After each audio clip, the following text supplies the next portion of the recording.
time.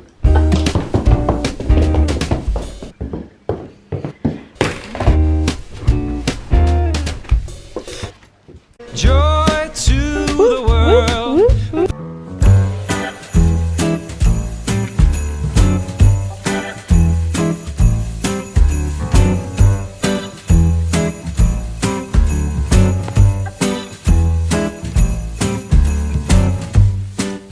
Welcome back to These Way. Hit every street like a dance floor. Hope you're really well. We're gonna do a little sit down chatty video today and do a cheeky little mask. Perfect. Oh, okay.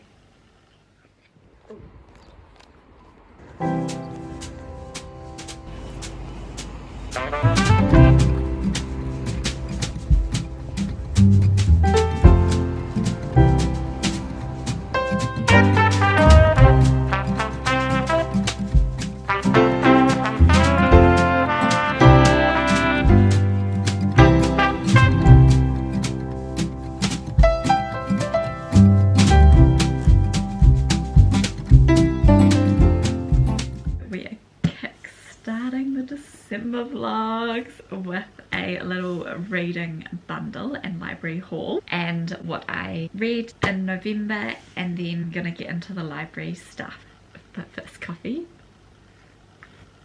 So the books that I read in December, the first one I listened to was His and Hers by Alice Feeney, which was absolutely 5 out of 5 stars. Just so good. Couldn't guess the ending. Really took you down a spiral of mystery and crime, and oh, it was just honestly the best. This is the little blurb here. If there are two sides to every story, someone is always lying. Jack. 3 words to describe my wife: beautiful, ambitious, unforgiving. Anna. I only need 1 word to describe my husband: liar. When a woman is murdered in Blackdown Village, newsreader Anna Andrews is reluctant to cover the case. Anna's ex-husband, DCI Jack Harper, is suspicious of her involvement until he becomes a suspect in his own murder investigation. Someone is lying, and some secrets are worth killing to keep. Okay, now this book I recommend. It's on the recommend list. The next book that I picked up was also by Alice Feeney, called Rock, Paper, Scissors, and I haven't finished this book. I just didn't get into it as much as His and Hers, which I was really disappointed about because I thought it would just be really good. It's quite a slow beginnings, and it is starting to get good, so I probably will get into it next year and finish it off. I then went down the Colleen Hoover rabbit hole. My first ever Colleen Hoover book that I read was Verity, and I listened to that on audiobook actually on the way to work, and it was super spooky, like driving home at like 11:30 at night listening to that. But oh my gosh, that was so good, and I heard that's not her usual kind of genre. That was a bit more like spooky. And then I read It Ends With Us because of the second book that came out recently, and this book was like not my favorite, but I thought it was really eye-opening into some of the themes, making a conversation around like abusive relationships. I really liked Atlas in this book.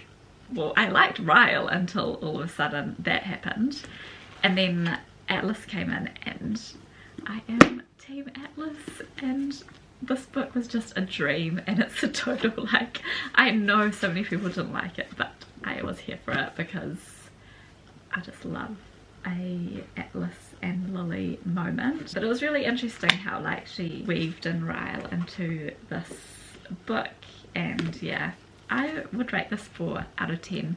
I gave this one 3 out of 10. Verity I gave 4.5 out of 10. And then we move on to the last one that I've read so far by her was Ugly Love, and this was spicy. I was not ready for that, but it was super spicy. She just really gets you involved in the characters, and I can see why this is a win-win. Like it's in like the Wickles Top 100, like such a popular book. Yeah, she really hooks you in deep into the characters. I feel like with all the characters you really don't want to leave that world because it's so fun, like getting into their minds and everything like that. And then my book depository haul arrived, and I'm on the verge of finishing this book, like about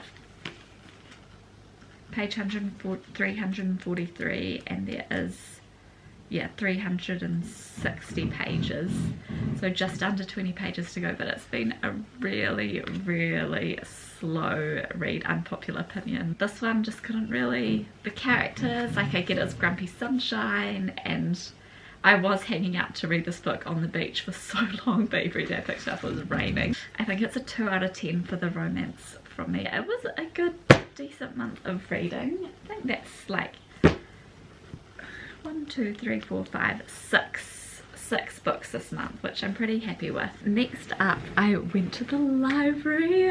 Who would have thought? She's a library gal. Christchurch Public Library is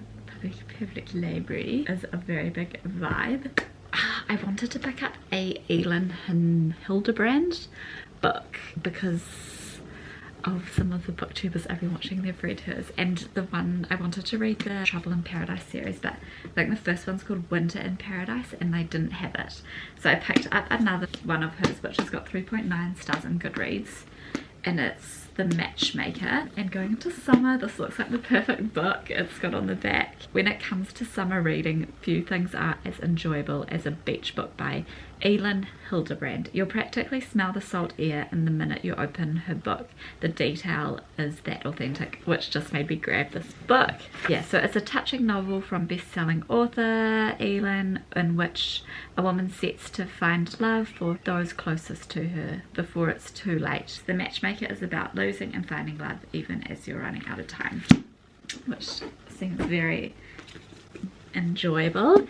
And then in the spirit of Christmas, I got another one of hers. It's called Winter Street, and I just liked the little cover there, thought that was super cute. And this one is about, oh yes, Kelly Quinn is the owner of Nantucket's Winter Street and the proud father of 4 children, all grown and living in varying states of disarray. Patrick, the eldest, is a hedge fund manager with a guilty conscience. Kevin, a bartender, is secretly sleeping with a French housekeeper named Isabel. Ava is a schoolteacher, is finally dating the perfect guy but can't get him to commit. And Bart, the youngest and the only child of Kelly's second marriage to Mitzi, has recently shocked everyone by joining the Marines. As Christmas approaches, Kelly is looking forward to getting the family together for some quality time at the inn. But when he walks in on Mitzi kissing Santa Claus, or the guy who's playing Santa at the inn's annual party, utter chaos descends, with the 3 older children each reeling in their own drama, and Bart, unreachable in Afghanistan. It might be up to Kelly's ex-wife, nightly news anchor Margaret Quinn, to save Christmas at the Winter Street Inn. Before the mild side is gone, the delightfully dysfunctional Quinn family will survive a love triangle, an unplanned pregnancy, a federal crime, a small house fire, many shots of whiskey, and the endless rounds of Christmas caroling and heartwarming novel Coming Home for the Holidays. Oh, that sounds lovely.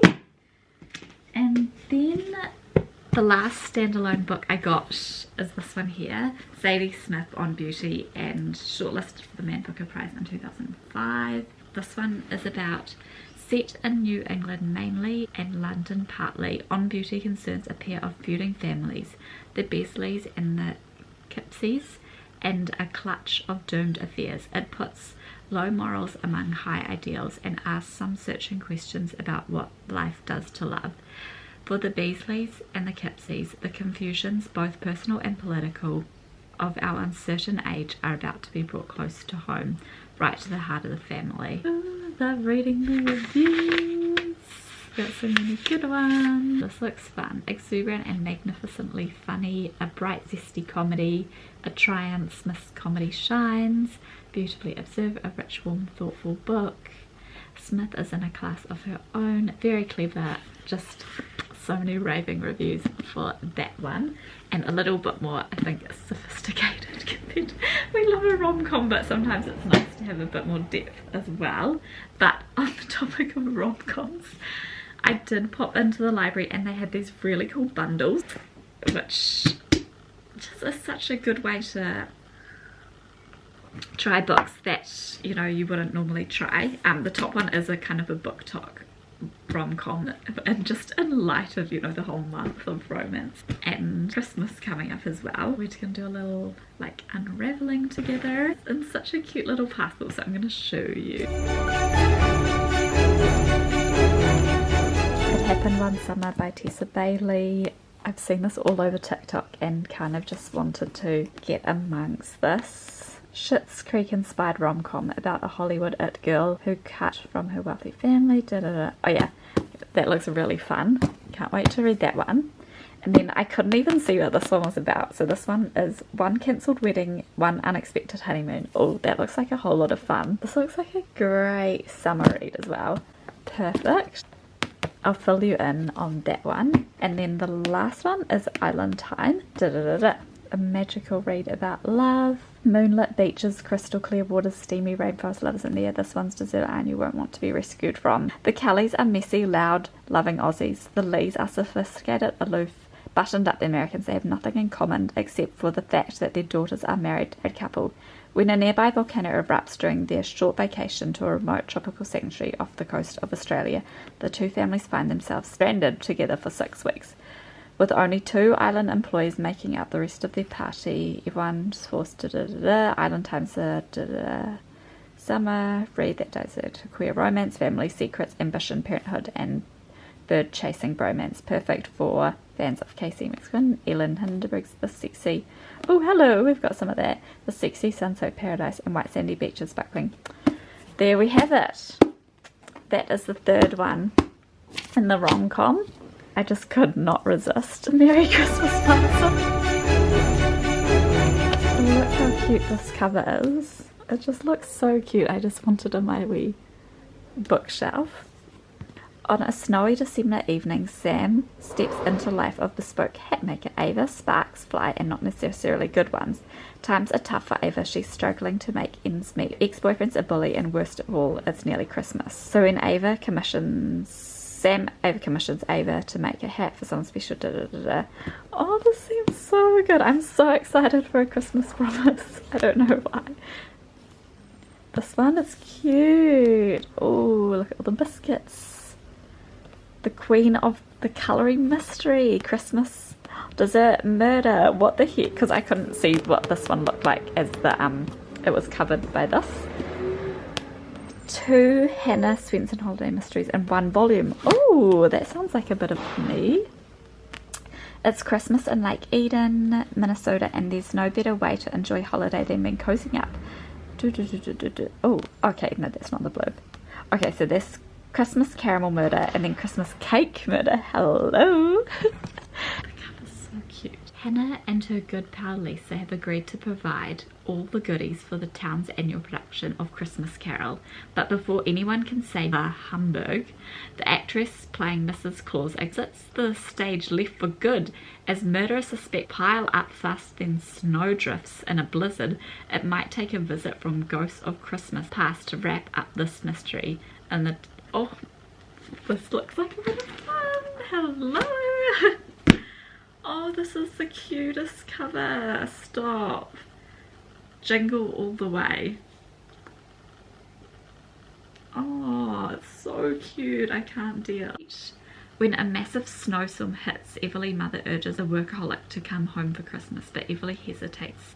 Searching for the other holiday plan, she takes her assistant with booking her a cruise, an ideal escape. She embarks on a week-long tour of the Amazon guided by charming naturalist Asha Adams. By slowly realizes just how important relationships are to her. Oh, can she make it home for Christmas?